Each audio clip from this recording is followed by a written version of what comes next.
வணக்கம் பெற்றோர்களே, நான் உங்கள் பத்மதாரணி, ஸ்பீச் லாங்குவேஜ் பெத்தாலஜிஸ்ட். முகத்தில் புன்னகை, மனதில் தன்னம்பிக்கை, இந்த ரெண்டுமே இருந்தால் வாழ்க்கையில் என்றைக்குமே நம்ம சக்ஸஸ்ஃபுல் பர்சனாக இருக்கலாம். இந்த சேனலோட நோக்கம் அது. சில வீடுகளில் பார்த்தீங்கன்னா எப்போ பார்த்தாலும் டிவி ஓடிக்கிட்டே இருக்கும். ஏன்னு கேட்டால் அது பாட்டுக்கு ஒரு பக்கம் கத்திட்டு போகுது அப்படின்னு ஒரு டயலாக் விடுவாங்க. அதுக்கப்புறம் பார்த்திங்கன்னா சில வீடுகளில் நம்ம போயிருப்போம். நம்ம வந்திருக்கிறது கூட தெரியாமல், நம்ம கூட பேசக்கூட அவங்களுக்கு இல்லாமல் ரொம்ப இன்ட்ரெஸ்ட்டாக சீரியல் பார்த்துட்ருப்பாங்க. ஸோ அந்த மாதிரி சமயத்தில் வந்த கெஸ்ட்டையும் கவனிக்காமல் அவங்க சீரியல் பார்த்துட்டு இருக்கிறப்போ போனவங்களோட மனசும் கஷ்டப்படும். இன்னும் சில குழந்தைங்க இருக்கிற வீட்டில் பார்த்திங்கன்னா குழந்தைங்க பாட்டுக்கு விளையாட்டே இருப்பாங்க, ஆனால் டிவி ஓடிக்கிட்டே இருக்கும். அது பாட்டுக்கு ஓடிட்டுருக்கும், அது ஏன் ஓடிட்டுருக்குன்னே தெரியாது. அந்த மாதிரி கூட சில வீடுகளில் இருக்குது. சில வீடுகளில் காலைல எந்திரிச்சோடனே டிவி போகிறது, நைட்டு தூங்குறப்ப தான் டிவி ஆஃப் பண்ணுறது. இந்த மாதிரி நிறைய வீடுகளில் பழக்கம் இருக்குது. ஸோ இந்த மாதிரி வீடுகள் நம்ம பார்க்குறது சகஜம்தான். ஆனால் ஒரு குழந்தைக்கு பேச்சு குறைபாடு இருக்குது, பேச்சுத்திறன் மொழித்திறன் குறைபாடு இருக்குது, அந்த குழந்தை பேசவே இல்லை, 3 வயசு ஆயிடுச்சு, இன்னும் புரிஞ்சுக்கிறது கூட அந்த குழந்தை ஆரம்பிக்கலை. அந்த மாதிரி இருக்கிறப்போ நம்ம அந்த டிவி போகிறது கரெக்டாக தப்பா அப்படின்றது நிறைய பேருக்கு கன்ஃபியூஷன் வருது. சில பெற்றோர்கள் நான் சின்ன குழந்தையில நிறைய டிவி கொடுத்துட்டேன் குழந்தைக்கு நிறைய டிவி பார்த்ததால தான் இந்த மாதிரி பிரச்சனை வந்துருச்சோ அப்படின்ட்டு நிறைய பேர் பயப்படவும் செய்கிறாங்க. ஸோ இந்த டிவின்றது வீட்டில் ஒரு அத்தியாவசியமான பொருள் மாதிரி மாறிடுச்சு. ஸோ இந்த காலகட்டத்தில் நம்ம டிவியை அவாய்ட் பண்ணுறது அப்படின்றது முடியாமல் கிடையாது, நம்ம மனசு வச்சா முடியும். பட் நிறைய பேருக்கு அது மனசு வைக்கிறதுக்கு முடியறதில்ல. வயசானவங்க டிவி தான் பொழுதுபோக்கு அப்படின்னு டிவி பார்த்துட்டு இருக்காங்க. சில பெற்றோர்களே பார்த்திங்கன்னா, எனக்கு தெரிஞ்சு டிவியில் பாட்டு கேட்டால் தான் வேலை ஓடும், பாட்டு ஒரு பக்கம் ஓடிக்கிட்டே இருக்கும், இல்லை இந்த சீரியல் பார்த்தா தான் எனக்கு தூக்கம் வரும், இந்த சீரியல் என்ன நடந்துச்சு நான் தெரிஞ்சுக்கணும் அப்படின்னு ரொம்ப ஆர்வமாக டிவி பார்க்குற பேரண்ட்ஸும் உண்டு. சில குழந்தைகளே பார்த்திங்கன்னா கார்ட்டூனுக்கு அடிக்ட் ஆகிடுறாங்க. இது போட்டால் தான் நான் சாப்பிடுவேன், இது இருந்தால் தான் நான் தூங்குவேன், இது இருந்தால் தான் நான் படிப்பேன், இது இருந்தால் தான் நான் செய்வேன் அப்படின்ட்டு சில குழந்தைங்க டிமாண்ட் பண்ணவும் ஆரம்பிக்கிறாங்க. ஸோ இந்த மாதிரி இருக்கிற சுச்சுவேஷனில் டிவி ஹெல்த்தி டிவி டைம் எப்படி யூஸ் பண்ணுறது அப்படின்றது தான் இந்த வீடியோவில் நம்ம இன்றைக்கி தெரிஞ்சுக்க போகிறோம். டிவி போடக்கூடாது அப்படின்றது இருக்குது, ஆனால் டிவி போட்டாலும் அதை எப்படி ஹெல்த்தியாக நம்ம யூஸ் பண்ணிக்கலாம் அப்படின்றது இந்த வீடியோவில் நம்ம இன்றைக்கி கிளியராக தெரிஞ்சுக்க போகிறோம். First limit the time of TV. அதாவது உங்கள் குழந்தை ஒரு நாள் ஃபுல்லாக நீங்கள் டிவி போட்டுருக்கீங்க, அந்த குழந்தை ஃபுல்லாக பார்த்துக்கிட்டே தான் இருக்குது அப்படின்னாக்கா அதை ஃபஸ்ட்டு லிமிட் பண்ணுங்கள். ஒரு நாளைக்கு 1 hour இல்லை ½ an hour மேலே டிவி காமிக்கக்கூடாது. அதுதான் ஃபஸ்ட்டு ரூல். உங்கள் குழந்தைக்கிட்ட நீங்கள் அவ்வளோ நேரம் நீங்கள் ஸ்க்ரீன் டைம் காமிச்சிட்டு திடீர்னு குறைக்கிறப்போ உங்கள் குழந்தைக்கு பிரச்சனை வரதான் செய்யும், கோபம் வரதான் செய்யும். ஸோ அப்போ நீங்கள் வேறு ஏதாவது ஆல்டர்னேட்டிவ் விளையாட வைக்கிறது, கலரிங் பண்ண வைக்கிறது, இந்த மாதிரி ஏதாவது ஆக்டிவிட்டி கொடுத்து அந்த குழந்தையோட மனசை மாற்றணும். ஒரு லிமிட்னா இந்த லிமிட் தான், அந்த லிமிட் தாண்டி போகக்கூடாது அப்படின்றதுல நீங்கள் ரொம்ப ஷுவராக இருக்கணும். என்ன பார்க்குறாங்க அப்படின்றதையும் நம்ம நோட் பண்ணணும். ஒரு சாமி பாட்டு கேட்குறாங்களா, இல்லை ஒரு கார்ட்டூன் பார்க்குறாங்களா, இல்லை ரைம்ஸ் பார்க்குறாங்களா, இல்லை என்ன பார்க்குறாங்கன்றத நம்ம பார்த்துக்கிட்டு அந்த 1 hour அப்படின்றது 1 hour கரெக்டாக 1 hour அந்த ரூல் 1 hour முடியணுன்னாக்கா 1 hourல முடிச்சிடணும். அந்த மாதிரி கரெக்டாக செட் பண்ணி இந்த குழந்தைய நீங்கள் பார்க்க வச்சிங்கன்னா அந்த லிமிட் அந்த குழந்தை தாண்டக்கூடாதுன்றது அந்த குழந்தைகளாக தெரிஞ்சுக்க ஆரம்பிச்சிருவாங்க.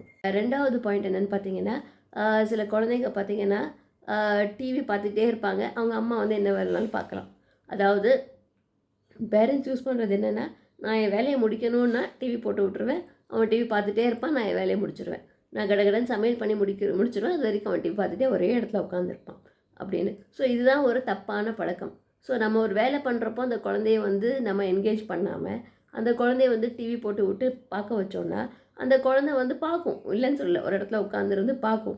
ஆனால் அந்த இடத்துல அந்த குழந்தை என்ன லேர்ன் பண்ணுது, ஏதோ டிவியில் வருது அதை பார்க்குது, அவ்வளோதான். அதை பார்க்குறப்போ அந்த குழந்தைக்கு அதில் என்ன நடக்குது, இதில் என்ன பண்ணுறாங்க எதுவுமே அந்த குழந்தைக்கு தெரியாதே. ஜஸ்ட் அந்த குழந்தை உட்காரும், ஒரு பேசிவாக உட்காந்து லிசன் மட்டும்தான் பண்ணும். அதை லிசன் பண்ணுறது யூஸ் பண்ண தெரியணும், அது என்ன நடக்குதுன்றது சொல்ல தெரியணும். ஸோ அப்போ என்ன பண்ணணுன்னாக்கா, இந்த மாதிரி டிவி போட்டு விட்டு நீங்கள் உங்கள் வேலையை பார்க்குறது கரெக்டான ப்ரொசீஜராக இருக்காது. ஸோ நீங்களும் உட்காந்து குழந்தை கூட டிவி பார்க்கணும். அப்போது டிவியில் என்ன வருது என்ன நடக்குதுன்றதை நீங்கள் லைவ் கமெண்ட்ரி கொடுக்கணும். அந்த மாதிரி கொடுக்குறப்ப மட்டும்தான் டிவி பார்க்குறது அந்த குழந்தைக்கு பெனிஃபிஷியலாக இருக்கும், இல்லைன்னா அந்த குழந்தைக்கு பெனிஃபிட்டாக இருக்காது. ஏன்னா அந்த குழந்தை ஜஸ்ட்டு பார்க்குறது மட்டும் இருந்து ஒரு பேசிவாக 1 way கம்யூனிகேஷனாக மட்டும் இருந்தால் அந்த குழந்தைக்கு எந்த பெனிஃபிட்டும் இருக்காது, ஜஸ்ட்டு பார்க்கும், அவ்வளோதான். பட் அதை பார்த்ததை ரீகால் பண்ண வைக்கலாம். சில பேரண்ட்ஸ் சொல்கிறாங்க, மேம் டிவி பார்த்தா அவன் நிறைய கற்றுக்கிட்டான், அவன் நிறைய லாங்குவேஜ் கூட கற்றுக்கிட்டான் அப்படின்னு. அதை நான் ஒத்துக்கிறேன்.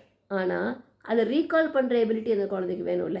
டிவி ஆஃப் பண்ண பிறகு நம்ம இன்றைக்கி என்ன பார்த்தோம், டிவியில் ஒரு லைன் வந்துச்சா, ஒரு புலி வந்துச்சா, என்ன பண்ணுச்சு, அதை ஹாய் சொல்லிச்சா, அவர் என்ன சாப்பிட்டுச்சு, அப்படின்னு அந்த குழந்தைகிட்ட நீங்கள் டிஸ்கஸும் பண்ணணும். அந்த மாதிரி டிஸ்கஸ் பண்ணுறப்போ பாஸ்ட் ஈவெண்ட்ஸை ரீகால் பண்ணுற எபிலிட்டியும் அந்த குழந்தைக்கு தானாக டெவலப் ஆகும். நம்ம சொல்லிக் கொடுக்குறத பொறுத்து தான் இருக்குது. அந்த குழந்தைய நம்ம விட்டு டிவி பார்க்க வச்சோன்னா பார்த்துட்டே இருக்கும். பட் நாமளும் உட்காந்து அந்த குழந்தைகிட்ட எக்ஸ்பிளைன் பண்ணோன்னா நிறைய விஷயங்கள் கற்றுக்குவாங்க. அவங்க லாங்குவேஜும் நல்லா டெவலப் ஆகும். இன்னொன்று, ஒரு ப்ரோக்ராம் முடிஞ்சிருச்சுனாக்கா டிவியை ஆஃப் பண்ணணும் அப்படின்னு ஒரு ரூல் வச்சு அது கரெக்டாக ஆஃப் பண்ணுங்கள். இப்போ வந்து ஒரு 1 ஹவர் முடிய போகுது, இல்லை ஒரு குறிப்பிட்ட சீரியல் முடிய போகுது அப்படின்னாக்கா ஆஃப் பண்ண போகிறேன், முடிய போகுதுன்னு அலர்ட் பண்ணிக்கிட்டே இருங்க குழந்தைகிட்ட. அந்த மாதிரி நீங்கள் அலர்ட் பண்ண தான் அவங்க ஓகே ஆஃப் பண்ணணுன்ற மைண்ட் செட்டுக்கு வருவாங்க. திடீர்னு டைம் ஆச்சு அப்படின்னு நீங்கள் ரிமோட்டை பிடிங்க ஆஃப் பண்ணிங்கன்னா அந்த இடத்துல டேண்ட்ரம் வரும். அந்த டேண்ட்ரம் எப்படி ஹேண்டில் பண்ணுறது நிறைய பெற்றோர்களுக்கு தெரியலை. ஸோ அதனால நான் என்ன சொல்கிறேன்னா, முன்னாடியே சொல்லுங்கள். ஒரு 10 நிமிஷத்துக்கு முன்னாடி இதோ முடிய போகுது, அம்மா இப்போ ஆஃப் பண்ணிவிடுவேன், இப்போ ரிமோட்டை நான் வாங்க போகிறேன், நான் ஆஃப் பண்ண போகிறேன், ரிமோட்டை எடுத்து கையில் ரெடியாக வச்சுக்கிட்டேன், ஆஃப் பண்ண போகிறேன், டைம் ஆச்சு பார், பெரிய முள்ளு வந்துருச்சுப்பா, 12 கிட்ட வந்துருச்சுப்பா, நான் ஆஃப் பண்ண போகிறேன் அப்படின்னு அந்த குழந்தைகிட்ட ஃப்ரீக்வெண்ட் ரிமைண்டர்ஸ் கொடுத்துக்கிட்டே இருங்க. ரிமைண்டர்ஸ் கொடுத்துக்கிட்டே இருந்து இந்த சீரியல் முடிஞ்ச உடனே நான் ஆஃப் பண்ணிவிடுவேன் அப்படின்றத கன்ஃபார்மாக நீங்கள் சொல்லிவிட்டு கரெக்டாக அது முடிஞ்ச உடனே நீங்கள் போய் ஆஃப் பண்ணிடணும். அந்த மாதிரி நீங்கள் ஆஃப் பண்ணிட்டீங்கன்னா அந்த குழந்தைக்கு புரியும், ஓகே இது முடிஞ்சோடனே நான் ஆஃப் பண்ணிடணும், அம்மாவே ஆஃப் பண்ணிவிடுவாங்க அப்படின்ற மைண்ட் செட்டுக்கு அந்த குழந்தை தானாகவே வந்துடும். அது வரலை அப்படின்னாக்கா கண்டினியூ ஆகிக்கிட்டே இருக்கும். எத்தனை சீரியல், எத்தனை டைம், எத்தனை 12க்கு முழு வந்தாலும் அந்த குழந்தை முடிக்காது. ஸோ அந்த குழந்தையோட டேண்ட்ரம்ஸ் ஜாஸ்தியாக தான் ஆகும். ஸோ டேண்ட்ரம்ஸை குறைக்கணுன்னாக்கா அந்த லிமிட் வச்சுக்கிட்டு அந்த லிமிட்குள்ளே நீங்கள் கரெக்டாக அந்த டிவி ஆஃப் பண்ணணுன்ற மைண்ட் செட் நீங்கள் வச்சுக்கிட்டு ஆஃப் பண்ணுங்கள். கண்டிப்பாக உங்கள் குழந்தை லிமிட்டுக்குள்ளே கரெக்டாக நம்ம கண்ட்ரோலுக்குள்ளே வர்றதுக்கு ஆரம்பிச்சிருவாங்க. 4வது பாயிண்ட்டு, டிவி பார்த்தா ஒரு இடத்துல அந்த குழந்தை உட்காந்து ரொம்ப சோம்பேறித்தனமாக மாறுறதுக்கு வாய்ப்பு இருக்குது. ஸோ அதனால் நீங்கள் அந்த குழந்தைக்கு ஃபிசிக்கல் ஆக்டிவிட்டி நிறையா கொடுங்க. ஃபிசிக்கல் ஆக்டிவிட்டி நீங்கள் நிறைய கொடுக்க ஆரம்பிச்சிங்கன்னா அந்த குழந்தை வந்து நிறைய சுறுசுறுப்பாக இருக்க ஆரம்பிச்சிருவாங்க. டிவி தேட மாட்டாங்க. குழந்தைகளுக்கு ஆக்சுவலி நம்மளை மாதிரி ஒரு இடத்துல உட்காரணும்னு நினைக்க மாட்டாங்க. சுற்றிக்கிட்டே இருக்கணும், ஓடிக்கிட்டே இருக்கணும் அப்படி தான் நினைப்பாங்க. ஆனால் டிவி போட்டு நம்ம உட்கார வச்சுட்டோம்னாக்கா ஒரு இடத்துல உட்காந்துருக்கணுன்ற எண்ணம் அந்த குழந்தைக்கு வந்துடும். நிறைய சோம்பேறித்தனம், லெத்தார்ஜி, அதுக்கப்புறம் சொல்லிக் கொடுக்கறத புரிஞ்சிக்காமல் இருக்கிறது, கோபம் வர்றது, இது எல்லாமே அந்த குழந்தைகளுக்கு ஜாஸ்தியாகும். ஸோ மீல் டைமில் கூட அந்த குழந்தைக்கு பிரச்சனை வரலாம். ஸோ அதனால அந்த குழந்தைகளுக்கு வந்து நீங்கள் மோஸ்ட்லி என்ன பண்ணுங்கள், ஃபிசிக்கல் ஆக்டிவிட்டி நிறைய கொடுங்க.